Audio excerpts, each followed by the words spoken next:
Okay, we have Jonas Vang Gregersen here of Google UK, Travel and Hospitality, one of the presenters here at our UK forum.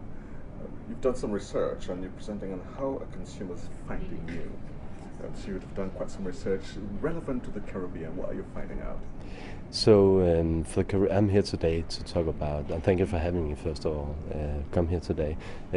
First of all, we see, my job is to look at the Google search data to see whether we can see any trends which is reflective of what we see in the travel industry.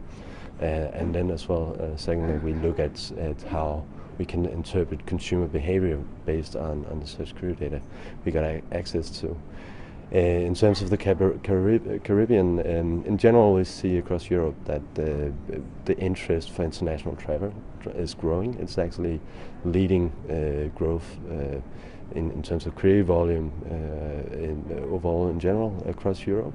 But for the Caribbean as a travel destination, we actually see growth outpace average growth for Europe overall. So what we see, especially for France, UK and the Netherlands, is there's an increased interest there in 2012 for traveling to the Caribbean, and I'm sure that's reflective of some of the visitor numbers within the Caribbean from those source markets.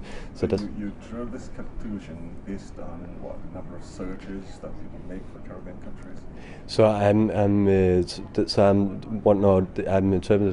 interpreting this from some of the activity that goes on within the European markets.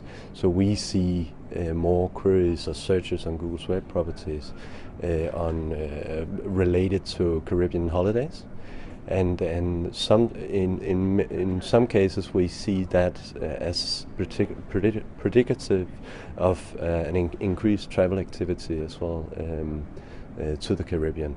So I'm not saying this is the fact and what actually is reflected in some of the booking behavior we see, but it's a behavioral change towards traveling more towards the Caribbean than we've seen in previous. So you're saying that interest in the Caribbean is outpacing the rest of the world as far as Europe is concerned? So it's outpacing the similar regions, so long-haul travel compared to, and as well travel within Europe. So it seems like with the crisis, and this is a general trend in the travel industry, we see people either go on lower cost holidays or they go on more luxurious holidays.